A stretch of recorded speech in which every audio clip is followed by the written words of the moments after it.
Salut à tous. Bon, aujourd'hui c'est à mon tour. Bon, ce soir, parce on est dimanche, il est bientôt minuit, on va bientôt être lundi. Bref, aujourd'hui on va parler de la défaite de Benoît Saint-Denis, parce que bah, bon, beaucoup de youtubeurs s'y ont mis, donc forcément, bon, moi je suis pas youtubeur comme eux, j'ai rien de professionnel, vous voyez, j'ai pas de micro, j'ai pas un matos de ouf, enfin, j'ai pas de matos du tout en fait. Mais bon, je vais amener aussi mon analyse parce que je pense qu'elle est un peu, elle est un peu plus pertinente que certains youtubeurs. Je vais pas dire de nom, machin, mais quand même, ceux qui me connaissent savent que j'ai quand même une bonne analyse. Donc déjà, moi, je vais surtout, donc bravo Benoît, bravo, enfin, bravo à tous les combattants français qui ont fait le taf, qui ont fait le boulot.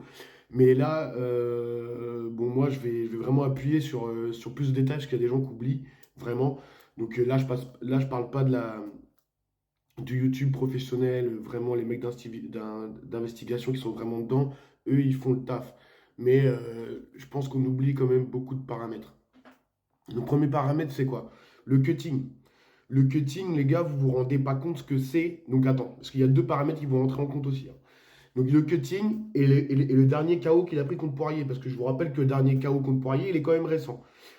Pour les combattants qui ont fait de la compétition, que ce soit à haut niveau ou à bas niveau, enfin à bas niveau, à niveau moyen, enfin bref, peu importe de la compétition, les gars, dès que tu commences à faire de la compétition, si vous- le premier KO que tu prends de ta vie, il te marque à vie. Il te marque à vie. Un KO, ça marque de toute façon. Ça marque réellement là-haut. Ça te marque psychologiquement, vraiment.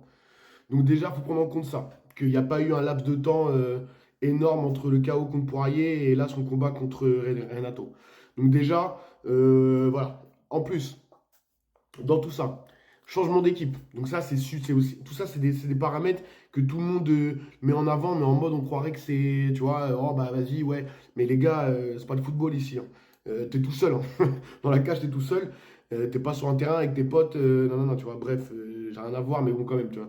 Euh, changement de coach. Donc déjà, bah voilà. En plus tu retournes dans ton club ou je sais pas quoi, dans ton ancien camp d'entraînement qui est situé donc chez toi dans ta région. Mais c'est pas des mecs qui t'ont emmené à l'UFC, ça. Donc faut prendre en compte que le fait que tu retournes à l'endroit où ton coach avec qui t'es plus, que t'as viré ou qui s'est barré, ou je connais plus trop bien les histoires, mais bon, il y a un délire humain entre eux qui est mal passé. Et bah, tu t'imagines, tu retournes là-bas, tu retournes dans ça, alors que, tu sais, dans tes souvenirs, c'est vraiment là où Daniel Warin, c'est là qu'il l'a formé, quoi. C'est quand même l'endroit où ton premier coach, ton gars, il t'a emmené. Et là, tu vas avec une autre équipe, tu sais pas trop. Et donc voilà, donc il faut prendre tous ces paramètres-là, tous ces paramètres un peu nostalgiques, voilà, c'est ça que je voulais dire. Et ensuite, donc le chaos, le chaos d'avant, là, ta nouvelle équipe, et ta perte de poids. Parce que là, il a cuté Benoît Saint-Denis, là. Là, c'est pas God of War, là, c'était. Là, le corps de God of War, il est plus là, mon gars. Là, il est plus de. Vous voyez, il est tout skinny comme ça. Même, je vais vous dire un truc, hein, tellement. En plus, et en plus, c'est les combats. Lui est dans les derniers combats. Donc pour les compétiteurs qui savent ce que c'est que d'attendre pour combattre. Parce que, oh les gars, vous, parce que ceux qui regardent la télé comme ça, vous vous rendez pas compte, je crois. Je crois que vous. Enfin, voilà. Si t'es pas combattant et que t'as pas fait de compétition, même à. Peu importe le niveau, si t'as pas fait de compétition. Bon, après, je parle pas des compétitions juniors, vas-y, tu vois. Je parle des compétitions amateurs, semi-pro et professionnelles. Je peux te dire que quand t'attends un combat, mon gars, t'es arrivé, des fois, t'es arrivé à. Je sais pas moi, t'es arrivé à midi. Bah, allez, j'exagère peut-être un peu, mais ouais, on va dire quand même midi, tu vois. Et ça peut arriver que tu combattes à 22 h, mon gars. Bon, là, j'exagère quand même un peu. Mais imaginons, tu vois. Et c'est pour dire que c'est long. Donc pendant tout ce temps-là, tu es là, vas-y, avec ton coach, tu vas taper deux, trois fois au PAO, histoire de garder la pêche et tout. Enfin bref. Mais là, on est à l'UFC, les gars. Là. On n'est pas dans le club, on n'est pas dans le gymnase de ta ville où ils organisent un gala. Tu vois ce que je veux dire? Donc voilà, c'est surtout pour préciser ça. Donc il faut prendre en compte aussi ce paramètre-là. Donc je vous dis cutting, nostalgie de l'époque, c'est Daniel Warin qui l'a emmené à l'UFC. Donc ça fait quand même un petit, tu vois, un petit décalage, tu vois. La hype, en plus la hype énorme qu'on a mis sur lui. Donc déjà, tu as tout ça qui pèse sur tes épaules, qui en plus, tes épaules, elles sont beaucoup moins costauds parce que tu as fait du cutting, tu vois ce que je veux dire. Donc bref, bon là, c'est un petit côté humour, mais quand même, tu vois, tu es un peu moins, tu vois, là, le God of War, on l'a pas vu, hein. Le côté, ouais, je te rentre dedans, je te pète dedans, comme ils disent là-bas, là, dans le sud, là. Tu pètes dedans, gars. Il a pas pété dedans, tu vois. Genre, péter dedans, tu rentres dedans, quoi. Parce que, voilà, fatigue et tout. Moi, je vous dis, c'est pas pour défendre ni rien, mais tous les compétiteurs le savent, les gars. Tous les compétiteurs le savent.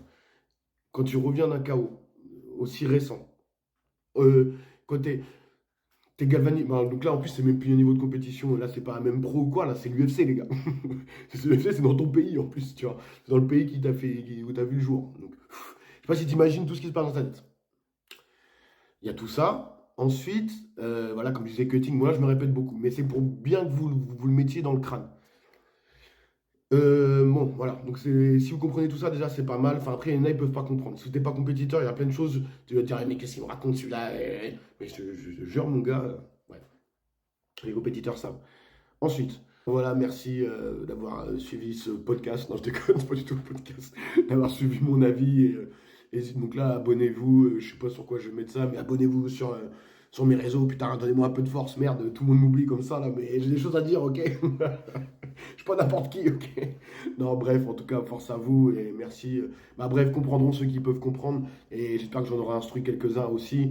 Je pourrais plus développer si vous me le demandez, mais là, bon, bah, je fais ça un peu vite fait quand même pour la réaction. C'était hier, tu vois, donc bon, faut aller vite. En tout cas, merci et abonnez-vous, bordel de merde.